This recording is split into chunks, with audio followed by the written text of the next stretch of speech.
First ever factory outlet, Chandanagar, Mukunda Jewelers, opening soon. No making charges.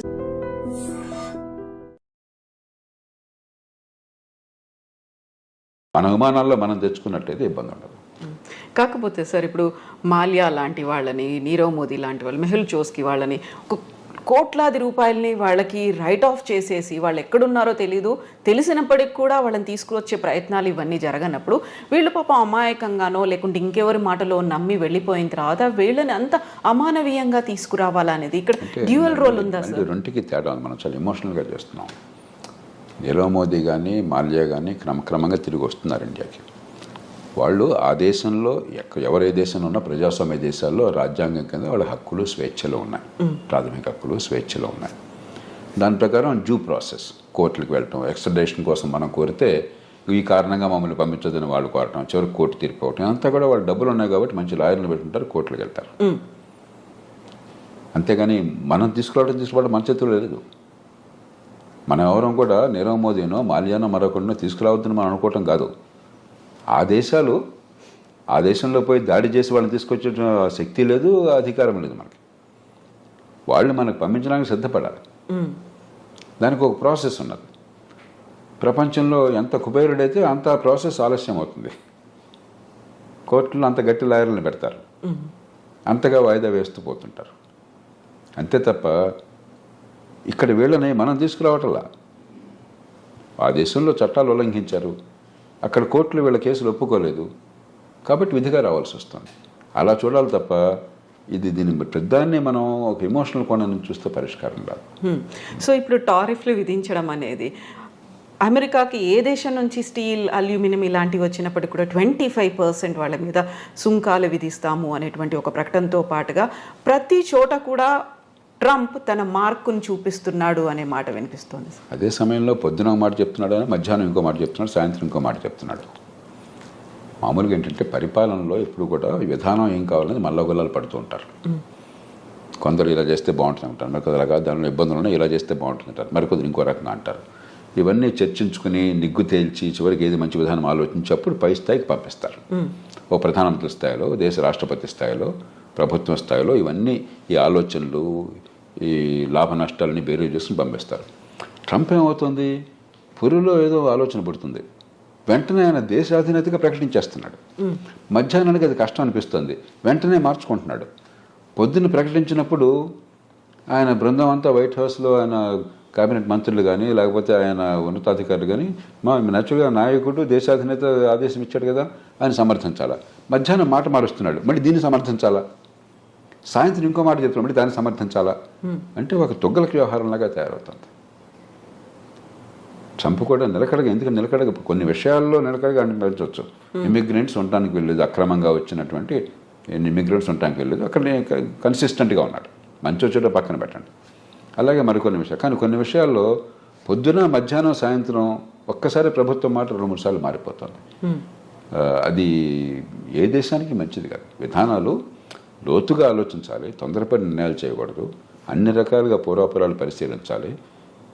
వినదగిన ఎవరు చెప్పినా అని చెప్పని మీరు ఏదనుకుంటున్నా దానికి వ్యతిరేకంగా చెప్పేవాళ్ళ మాట కూడా ఆలోచించి నిర్ణయం తీసుకోవాలి. తీసుకున్నాక నిలకడగా ఉండాలి. ఇప్పుడు ఆలోచించకుండా తొందరపడి నిర్ణయాలు, నిలకడ లేకుండా వెనక్కి వెళ్ళటం జరుగుతుంది. ఇప్పుడు జన్మతః పౌరసత్వం రద్దుకు సంబంధించి చేసినటువంటి అనౌన్స్మెంట్ అది ఏ దిశలో ముందుకెళ్తుంది అనుకుంటున్నారు సార్? అది జరగదు. ఆ దేశంలో కోర్టులు అంగీకరించవు, ఆ దేశంలో రాజ్యాంగం ఒప్పుకోదు, రాజ్యాంగాన్ని మార్చడం ఎవరి తరమో కాదు. అయితే ఒక్కటే అవకాశం ఉన్నది, ఇది సుప్రీంకోర్టు దాకా వెళుతుంది. బహుశా వెళితే సుప్రీంకోర్టు తీసుకోవాలనేది. మన దేశంలాగా ప్రతి కేసు సుప్రీంకోర్టు తీసుకోవద్దు. అక్కడ కింద కోర్టులో దీన్ని ఆపేశారనుకోండి, సుప్రీంకోర్టు తీసుకోకపోవచ్చు అసలు. మన దేశంలో ప్రతి చెత్త చెదారం ప్రతి కేసు వెళ్ళిపోతుంది సుప్రీంకోర్టుకి. అక్కడ అట్లా ఉండదు. ఏడాదికి 100 కేసులు చూస్తారంతే. వాళ్ళు ముఖ్యం అనుకున్నాయి, మిగతావన్నీ అప్లికేషన్ పెట్టి మాత్రం కోర్టుకు తీసుకురావాలి. ఊరికే డాకెట్ షీట్ నిండిపోతుంది, కోర్టుకు వేరే పని ఉండదు. ఒకవేళ తీసుకుంటే సుప్రీంకోర్టు తిరస్కరిస్తుంది. కానీ బహుశా ఏది ఆమోదించే అవకాశం ఉంది అంటే గట్టిగా ప్రభుత్వానికి వాదించే అవకాశం ఒకటి ఉన్నది. అక్రమంగా తల్లిదండ్రులు కనుక దేశానికి చొరబడ్డట్టయితే, ఏ రకమైన డాక్యుమెంట్ వేసా లేకుండా అలా చొరబడ్డాక ఈ దేశంలో బిడ్డలను కన్నట్టయితే వాళ్ళకి పౌరసత్వం రాజ్యాంగంలో పదజాలం ప్రకారం వాళ్ళకు కూడా ఉంటుంది, ఆ దేశంలో పుట్టారు కాబట్టి. కానీ రెండో పార్టీ పదజాలం మళ్ళీ కొంచెం సందిగ్ధంగా ఉంది. కాబట్టి దేశంలోకి రావడమే అక్రమంగా ఉన్నారు కాబట్టి అక్రమంగా వచ్చిన వాళ్ళకు అక్రమంగా ఉన్న కాలంలో పుట్టితే వాళ్ళకి లేదని చెప్పని బహుశా కోర్టు ఒప్పుకోవచ్చు, మనకు తెలియదు. కాబట్టి భారతీయులకి ఇప్పుడు ఈ రకంగా అక్రమంగా వెళ్ళిన వాళ్ళకి ఇబ్బంది అవుతుంది. కానీ 195 మంది భారతీయులు ఈ దేశం నుంచి అమెరికా పోయేది చదువుకున్న వాళ్ళు, నైపుణ్యం ఉన్నవాళ్ళు, ఆ దేశంలోనే ఉన్నత విద్యను పొందిన వాళ్ళు చాలామంది, నైపుణ్యం వల్ల చాలా పూర్తిగా పద్ధతి ప్రకారం వీసా పొందిన వాళ్ళు. వాళ్ళకి ఎలాంటి ఇబ్బంది ఉండదు. మన ఊరికి అనవసరంగా కంగారు పడిపోయేది కంపెనీపోతే అనుకోవడం తప్ప నాకు 100కి వాళ్ళు ఏమాత్రం అనుమానం లేదు. కానీ అక్రమంగా చొరబడిన తల్లిదండ్రులకు పుట్టిన సంతానమైనట్లయితే సుప్రీంకోర్టు బహుశా వేరే స్టాండ్ తీసుకోవచ్చు. సార్, మీరు ఇప్పుడు 95% ప్రాపర్ మెథడ్లో వెళుతున్నారు అనుకున్నప్పుడు మిగతా 5%ని విమానాల్లో ఆ దేశాలకు పంపిస్తుంది. మన భారతదేశం వాళ్ళని ఎలా ట్రీట్ చేయాలి, ఏం చేయాలంటారు? అవగాహన కల్పించాలా? మళ్ళీ అవకాశం ఇప్పుడు ఈ దేశంలో 145 కోట్ల జనాభా ఉంది. 54 కోట్ల మంది పనిచేసేవాళ్ళు ఉన్నారు. దానిలో అత్యధికులు అసంఘటిత రంగం, రెక్కాడితే డొక్కాడిన వాళ్ళు, రేపు పొద్దున భోజనం ఎక్కడ దొరుకుతుంది తెలియని వాళ్ళు. కాబట్టి మన దేశంలో వాళ్ళేదో అక్రమ ఖర్చు పెట్టి అమెరికా వెళ్ళారు కాబట్టి వాళ్ళని ప్రత్యేకంగా నెత్తినెక్కించుకోవడం సాధ్యం కాదు. అందరి పౌరులతో సమానం.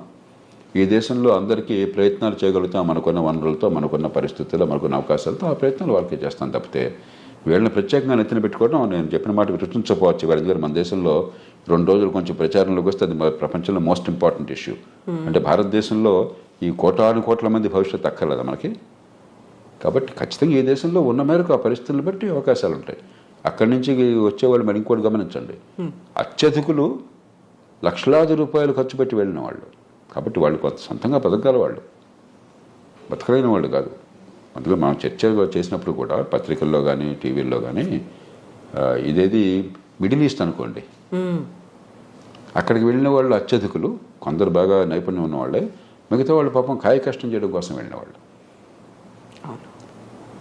అది ఇది ఒకటి కాదు. అంచేత మనం ఖచ్చితంగా సానుభూతి చూపెట్టాలి. అంతేగాని మిగతా అన్నీ వదిలేసి వీళ్ళ కోసం ప్రత్యేకంగా ప్రభుత్వాలు చేయమంటే మిగతా ప్రజలంతా ఏంటి? ఈ దేశంలో ఒక భేద దేశం, కోట్ల మంది అసంఘటితంగా ఉన్నారు. 185-90 మంది నెల జీతం లేనటువంటి కష్టపడి పనిచేస్తున్న వాళ్ళు, రెక్కాడి దగ్గర డొక్కాడిన వాళ్ళు. అందరి సంగతి పట్టించుకోవాలి ప్రభుత్వం. అందరితో పాటు తప్ప అందరికంటే ఎక్కువగా నెత్తిన పెట్టుకోవడం సాధ్యమో కాదు, అవసరమో లేదు. సో ఇప్పుడు మోదీ విజిట్ అనేది ఉంది సార్, రెండోసారి రాష్ట్రపతి అయిన తర్వాత వెరీ ఫస్ట్ టైం మీట్ అనేది ఉంది. ఏం జరుగుతుంది సార్? ఏమేమి ఎక్స్పెక్ట్ చేయొచ్చు మనం? ఇప్పుడు 3 విషయాలు. ఒకటి, ఇవన్నీ పక్కన పెడితే పార్టీ ఏదన్నా ఒకటి అమెరికాలో భారత్కి అమెరికాకి చాలా విషయాల్లో ఏకాభిప్రాయం ఉన్నది, ఉమ్మడి ప్రయోజనాలు ఉన్నాయి. అందుకనే వ్యూహాత్మకమైన ఒప్పందం, స్ట్రాటజిక్ అలయన్స్ అంటున్నాం. ఎందుకంటే చైనా ఒక పెద్ద భూతంలా కనిపిస్తుంది, వాళ్ళకి భూతం మనకి భూతం, వివిధ కారణాల వల్ల. ఆ నేపథ్యంలో దాన్ని మరింత సంఘటితం చేయడం, బలోపేతం చేయడం. రెండోది, ఇవన్నీ ఒక రకంగా చిన్న చిన్న సమస్యలు, పెద్ద సమస్యలు కాదు. మనకేదో పేపర్లో హెడ్లైన్స్ ఉంది కాబట్టి అనిపిస్తుంది. కానీ ఒక 10,000 మంది 20,000 మంది అక్రమంగా చొరపడిన వాళ్ళని తిరిగి పంపించడం అనేది లార్జర్ కాంటెక్స్ట్లో చాలా చిన్న సమస్య. అమెరికాలో బహుశా 50 లక్షల మంది భారతీయులు ఉన్నారు. 10,000 మంది 15,000 మంది లక్ష ఏంటి అసలు? వాళ్ళంతా అధికారికంగా చట్టబద్ధంగా వీసాలతో వెళ్ళిన వాళ్ళు. కానీ ఇలాంటి చిన్న చిన్న ఉంటాయి. ఇవన్నీ కూడా పరిష్కారం ఉభయతారకంగా కొంత ప్రయత్నం చేయడం.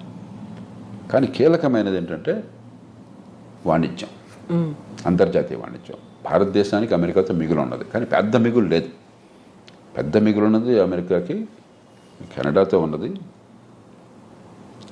అంతకంటే ఎక్కువ మెక్సికోతో ఉన్నది, చైనాతో, మెక్సికోతో, కెనడాతో ఉన్నాయి. వియట్నాంతో దాదాపు $62 బిలియన్ మిగులు ఉన్నది. చిన్న దేశం, గోచిపాత దేశం. మంది 60 బిలియన్ డాలర్లు, మంది $30 బిలియన్ అంతా మిగిలింది మనకి, భారత్కి. అమెరికా ఒక్కటే పెద్ద దేశం, మనకి అసలు మిగిలి ఉన్నది. తగ్గించాలని ఒత్తిడి ఉంటుంది. అందుకనే మన బడ్జెట్ కూడా కొంత మనం దిగుమతి సుంకాలు తగ్గించే ప్రయత్నం చేశాం. ఉభయతారకంగా ఆయన మనసును గుర్తిరిగి కాస్త ఆయన్ని ప్రసన్నం చేసుకోవటం, అదే మన ప్రయోజనాలను కాపాడుకోవటం. మనం నష్టపోకూడదు. అవతల వాళ్ళకి మీరు అంత భీష్మించి కూర్చున్నప్పుడు వాళ్ళకి ఏదో కొన్ని చూపెట్టాలి. కాబట్టి వాణిజ్యం విషయంలో ఏం చేయాలి? ఈ 3 ప్రధానమైన అంశాలు అవుతాయి చర్చలో.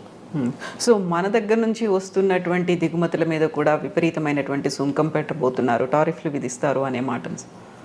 అంత ఎక్కువ ఉంటుంది వీళ్ళకి. మనకి ఏంటంటే ఎదుగో పుల్లాడి ఎదుగో తోకంటున్నాం మనం. మెక్సికో నుండి కెనడా మీద దీని సుంకాలు పెడతా ఉన్నారు, మళ్ళీ వెంటనే మధ్యాహ్నానికి మార్చేశారు, సాయంత్రం ఇంకోటి అన్నారు.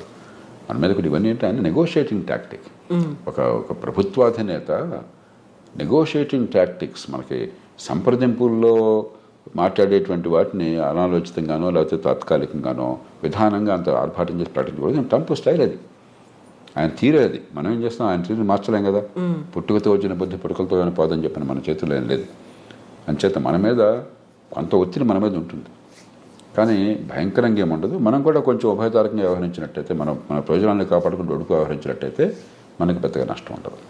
సో ఫస్ట్ 100 డేసే కీలకమైనప్పుడు మీరు చెప్పినట్టుగా ఇన్ని కన్ఫ్యూజింగ్ నిర్ణయాలు పూటకొకటి మారుతూ ఉన్నప్పుడు వాట్ అబౌట్ మిగతా టెన్యూర్ అనేది ఎలా ఉంటుంది అనుకోవచ్చు సార్? ఇప్పుడు అమెరికాకి ఏమవుతుందో అమెరికా వాళ్ళు చూస్తుంటారు, మీకు నాకు బాధపడాల్సిన అవసరం లేదు. ప్రపంచానికి ఏమవుతుందని ఆలోచించాలి. ఏమవుతుందంటే అమెరికా తిరుగులేని నాయకత్వం ఉన్న దేశం, ఆర్థికంగా కానీ సైనిక పరంగా కానీ. ప్రపంచంలో కాస్త ఏమనాలి, ఒక కోఆర్డినేషన్, కొన్ని మౌలిక సూత్రాలు, కొన్ని మౌలికమైనటువంటి పద్ధతులు, అంతర్జాతీయ వాణిజ్యం కావచ్చు, మరొకటి కావచ్చు, ఇలాంటి విషయాల్లో అమెరికా ఒక పెద్ద పాత్ర వహిస్తుంది. అమెరికా ఆదర్శంగా ఉంటుంది. అది క్రమేణా పలచబడుతుంది ఇది కొనసాగితే.